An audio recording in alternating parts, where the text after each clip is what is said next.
इस फिल्म की कहानी महान जॉनी सिन्स के बचपन के कारनामों पर आधारित है। इस फिल्म के अंदर एक 12 साल का बच्चा अपने ही घर की सारी औरतों के साथ गपागप करके उनको प्रेग्नेंट कर देता है। इसके बाद वो लड़का क्या क्या कारनामे करता है ये हम आज की इस एक्सप्लेनेशन में देखने वाले हैं। हेलो दोस्तों, आज मैं जिस फिल्म को एक्सप्लेन करने वाला हूँ उस फिल्म का नाम है what every French woman want. Film शुरू होती है और हम छोटे जॉनी सिन्स को देखते हैं जिसका नाम रॉजर होता है। रॉजर समर वेकेशन के लिए अपने घर पर आया हुआ था और उसकी माँ ने अपनी एक मेड मिस लपीते को घोड़ा गाड़ी पर रॉजर को लाने के लिए भेजा था। अब घोड़ा गाड़ी पर घर आते हुए रॉजर की नजर मिस लपीते के उछलते हुए पपीतों पर पड़ती है और रॉजर का छोटा चेतन उसकी पैंट से बाहर निकलने के लिए तड़पना शुरू कर देता है। मिस लपीते भी समझ जाती है कि रॉजर उसके पपीतों के दर्शन करके मजे ले रहा है, पर वो उस टाइम रॉजर को कुछ बोलती नहीं है और फिर वो दोनों रॉजर के घर पर आ जाते हैं। घर आते ही रॉजर की फैमिली उसका वेलकम करती है। तभी रॉजर की मॉम की नजर उसकी पैंट पर पड़ती है और वो उससे पूछती है कि तुम्हारी पैंट पर ये रबड़ी कहाँ से आई। दरअसल रास्ते में मिस लपीते के उछलते हुए पपीतों को देखने की वजह से रॉजर के छोटे चेतन का दम निकल गया था। तभी वहाँ खड़ी रॉजर की मौसी उसे बोलती है कि इस उम्र में तो ऐसा होता रहता है और वो अपने हाथों से रॉजर की रबड़ी को साफ करने लगती है। इसके बाद वहाँ रॉजर अपनी छोटी बहन से मिलता है जिसका नाम बर्था होता है। फिर बर्था रॉजर को जंगल में घुमाने के लिए लेके जाती है और वहाँ पर रॉजर की मुलाकात मिस लपीते से होती है। बातें करते हुए मिस लपीते को अचानक जोर से सुसु आ जाती है और वो रॉजर के सामने ही अपनी स्कर्ट ऊपर करके पेड़ों को पानी देने लगती है। रॉजर ये सब देखकर सोचने लगता है कि उसे इस उम्र में क्या क्या देखना पड़ रहा है और इसके बाद रॉजर वहाँ से चला जाता है। रॉजर जंगल में अकेला घूम रहा होता है पर तभी रॉजर का पैर फिसलता है और वो झाड़ियों में आकर गिर जाता है। वहाँ पर रॉजर को किसी लड़की की हंसने की आवाज सुनाई देती है। रॉजर देखता है कि वहाँ उसकी घर की एक मेड उर्सुला किसी आदमी के साथ दबा के संभोग कर रही है। तभी उर्सुला की नजर रॉजर पर पड़ती है और वो उसको देखकर हंसने लगती है। रॉजर ये सब देखकर डर जाता है और वहाँ से अपने घर भाग जाता है। रात को रॉजर अपनी फैमिली के साथ डिनर करता है और डिनर करने के बाद वो अपने कमरे में सोने चला जाता है। रॉजर सोने ही वाला होता है पर तभी उसे अपने कमरे के बाहर बर्तनों के खड़खड़ाने की आवाज सुनाई देती है। रॉजर जब बाहर झांक कर देखता है तो उसकी फटकर हाथ में आ जाती है। रॉजर देखता है कि उसकी एक नौकरानी हेलन एक दरवाजे से आधी बार निकली हुई थी और कोई ठोकुमल उसका पीछे से ही गेम बजा रहा था। टपाटप करने के बाद हेलन अपने कपड़े ठीक करती है और वहाँ से चली जाती है। ये देखकर रॉजर अपनी भावनाओं पर काबू करता है और सोने चला जाता है। रॉजर जैसे ही बेड पर बैठता है तभी वहाँ उसकी छोटी बहन बर्था आ जाती है जो उसके बिस्तर में छुपी हुई थी। फिर बर्था उसको उनकी मौसी मार्गरेट के बारे में बताने लगती है। वो बताती है कि हमारी मौसी अभी तक एक वर्जिन है। फिर रॉजर उससे पूछता है कि तुम्हें कैसे पता, तो बर्था बताती है कि मुझे हमारी घर की एक मेड हेलन ने बताया था। फिर रॉजर पूछता है कि मौसी ने अभी तक शादी क्यों नहीं करी, तो बर्था बोलती है कि मैंने ऐसा सुना है कि उन्हें मर्दों से डर लगता है। अगले दिन बर्था रॉजर को एक नदी के किनारे लेके जाती है। यहाँ उनके घर की सारी मेट्स नहाते हुए अपने सीक्रेट शेयर किया करती थी। थोड़ी देर बाद वहाँ उर्सुला और बाकी मेट्स आ जाती हैं और रॉजर और बर्था पेड़ के पीछे छुपकर उनकी बातें सुनने लगते हैं। वहाँ पर नदी के दूसरे किनारे से 3 दरिंदे जा रहे होते हैं और ये 3 दरिंदे भी रॉजर के घर पर ही काम किया करते थे। फिर तीनों वहीं खड़े होकर सुसु करने लगते हैं और नदी के दूसरे किनारे बैठी मेट्स को अपना छोटा चेतन दिखाने लगते हैं। अब उर्सुला भी उनसे 4 कदम आगे थी इसलिए वो भी अपनी स्कर्ट ऊपर करके अपना पिछवाड़ा उनको दिखाती है और ये सब बर्था और रॉजर पेड़ के पीछे छुपकर देख रहे होते हैं। इसके बाद हम देखते हैं कि घर पर रॉजर की बड़ी बहन एलिसा अपने पापा के साथ आती है और घर के सभी लोग उसका वेलकम करते हैं। एलिसा एक एक करके घर के सभी लोगों से गले मिलती है पर जब रॉजर की बारी आती है तो वो उसे बस हेलो बोलकर घर के अंदर चली जाती है। अब रॉजर को ये समझ नहीं आ रहा होता कि उसके साथ ये अन्याय क्यों हुआ। तभी रॉजर की छोटी बहन बर्था उसके पास आती है और उसे अपने साथ एक चर्च में लेके जाती है। फिर वो दोनों चर्च की छत पर बैठकर उसकी मासी की बातें सुनने लगते हैं जो चर्च के फादर के सामने अपने पाप को कन्फेस करने आई थी। फिर मार्गरेट फादर को बोलती है कि फादर मेरे से एक बहुत बड़ा पाप हो गया है। फिर फादर उससे पूछते हैं कि तुमसे क्या पाप हुआ है, तो मार्गरेट बताती है कि मेरा नेफ्यू रॉजर कुछ दिनों पहले ही घर पर आया है और जब से मैंने रॉजर को देखा है मैं उसके प्यार में पागल हो गई हूँ और कई बार तो मैंने अपने सपने में उसके साथ दबा के संभोग किया है। ये सभी बातें ऊपर बैठा रॉजर भी सुन रहा होता है और वो बहुत ज्यादा एक्साइटेड हो जाता है। रॉजर सोचने लगता है कि घर में कोई तो है जिसको मैं भी पेल सकता हूँ, वरना घर की सारी औरतों को तो नौकर ही पेलते जा रहा है। अब ये सब पेलम पाली की बातें सोचते हुए रॉजर और भी ज्यादा एक्साइटेड हो जाता है और नीचे आकर गिर जाता है। इसके बाद पादरी और मार्गरेट रॉजर को अपने साथ घर पर लेकर आते हैं और उसकी माँ को सारी बातें बता देते हैं। फिर रॉजर की माँ पादरी से पूछती है कि इसे क्या सजा मिलनी चाहिए, तो इस पर पादरी बोलता है कि इसके पिछवाड़े पर मार मारकर उसको बंदर के पिछवाड़े की तरह लाल बना देते हैं। रॉजर की माँ को भी ये बात अच्छी लगती है और वो पादरी को बोलती है कि मस्त प्लान है।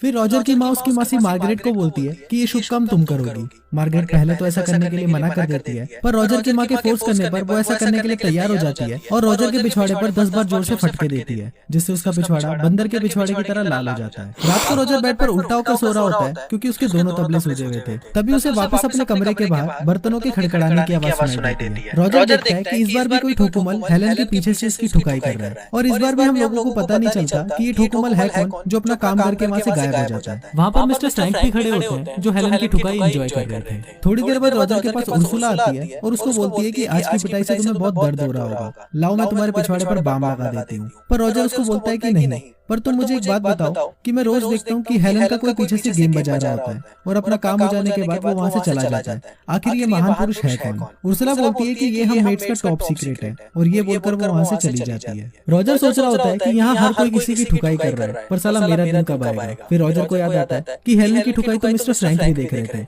और वो मिस्टर फ्रैंक से मिलने के लिए उनके रूम में चला जाता है। वहाँ जाकर रॉजर देखता है मिस्टर फ्रैंक अपने पैंट में हाथ डालकर दूरबीन से आसमान में कुछ देख रहे होते हैं। फिर रॉजर को वहाँ देखकर मिस्टर फ्रैंक घबरा जाता है और वहाँ से भाग जाता है। उनके जाने के बाद रॉजर भी दूरबीन से देखने की कोशिश करता है और वो देखता है कि बाहर दो लोग दबा के घपाघप करने में लगे हुए हैं। ये देखकर रॉजर सोचता है कि ये साला फ्रैंक तो मेरे से भी बड़ा हवस का पुजारी है। फिर रॉजर को वहाँ पर एक किताब मिलती है जिसमें घपाघप की बहुत सारी कहानियां लिखी गई थी। फिर रॉजर उस किताब को अपने पैंट में छुपा लेता है और वहाँ से चला जाता है। रॉजर अपने कमरे की तरफ जा रहा होता है, पर तभी उसे उसके पेरेंट्स के कमरे में से घपाघप की आवाजें सुनाई देती है। रॉजर कीहोल से अंदर झांकता है और देखता है कि उसके पापा उसकी मम्मी की अनबॉक्सिंग कर रहे हैं। तभी वहाँ अलीसा का मंगेतर रोनाल्ड आ जाता है और रॉजर को झांकते हुए पकड़ लेता है। फिर रॉजर उसको बोलता है कि प्लीज तुम मेरे पेरेंट्स को कुछ मत बताना और तुम जो बोलोगे मैं वो करूंगा। अब रोनाल्ड भी इस मौके का फायदा उठाता है और रॉजर से अपनी कार साफ करवाता है। इसके बाद हम देखते हैं कि रॉजर एक अस्तबल में छुपकर उस किताब को पढ़ रहा होता है और उस किताब को पढ़ते हुए वो अपनी पैंट में हाथ डालकर अपनी घोड़ा गाड़ी चलाने लगता है। तभी वहाँ पर उनका एक नौकर चूचड़मल आ जाता है और रॉजर उसको देखकर एक कोने में जाकर छुप जाता है। थोड़ी देर बाद हेलन भी वहाँ पर मुर्गियों को दाना डालने के लिए आती है और फिर चूचड़मल हेलन को वहीं फंसा देता है और पीछे जाकर उसका गेम बजाने लगता है। हेलन वहाँ पर रॉजर को देखती है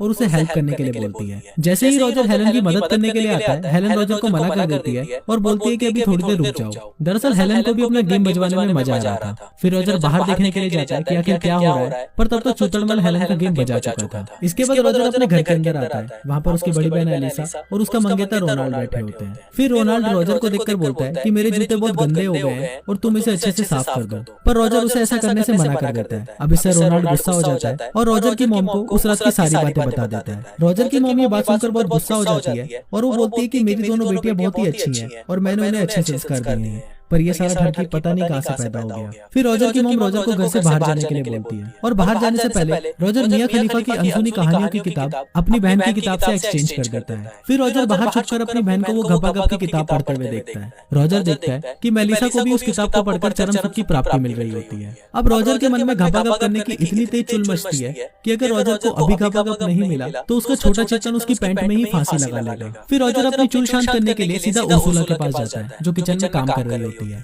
रॉजर किसी भूखे नंगे भेड़िए की तरह सीधा उर्सुला पर टूट पड़ता है, पर उर्सुला को लगता है कि घर के किसी नौकर ने उसको पकड़ा है, तो वो अपने आप को बचाने के लिए रॉजर के सर पर एक प्लेट मार देती है। उर्सुला को जब पता चलता है कि ये तो अपना छोटा पप्पू रॉजर है, तो वो उसे घपाघप करने के लिए हाँ बोल देती है। दोनों प्रोसेस स्टार्ट ही करने वाले होते हैं, पर तभी वहाँ पर एक मोटी मेड आ जाती है और रॉजर उसको देखकर वहाँ से भाग जाता है। अब रॉजर की ठरक चरम सीमा तक पहुंच चुकी थी और उसे किसी न किसी के साथ तो घपाघप करके अपने छोटे चेतन को शांत करना ही था। अचानक रॉजर को मिस लपीते याद आती है और रॉजर सोचता है कि कोई दे ना दे, पर मिस लपीते अपने पपीते मुझे खिला ही देगी, और वो भागता हुआ सीधा मिस लपीते के पास चला जाता है। वहाँ पहुंचकर रॉजर वापस भूखे नंगे भेड़ियों की तरह मिस लपीते पर टूट पड़ता है और उसकी सुरंग की खुदाई करना शुरू कर देता है। पहले तो मिस लपीते रॉजर को ऐसा करने से मना कर देती है, पर बाद में वो भी चरम सुख के मजे लेने लगती है। थोड़ी देर बाद एक डाकिया वहाँ पर चिल्लाते हुए आता है और बताता है कि जंग छिड़ गई है और जर्मनी ने फ्रांस पर जंग का ऐलान कर दिया है। ये सुनकर सभी लोग वहाँ पर इकट्ठा हो जाते हैं और रॉजर के छोटे चेतन को यहाँ पर भी निराशा का सामना करना पड़ता है। अब अगले दिन रॉजर की फैमिली के सभी मर्दों को जंग में जाना था, इसलिए वो सभी घर में पार्टी करने लगते हैं। फिर वहाँ पर मिस्टर फ्रैंक आता है और सबको बोलते हैं कि मैं जंग पर नहीं जा सकता क्योंकि मुझे अस्थमा है।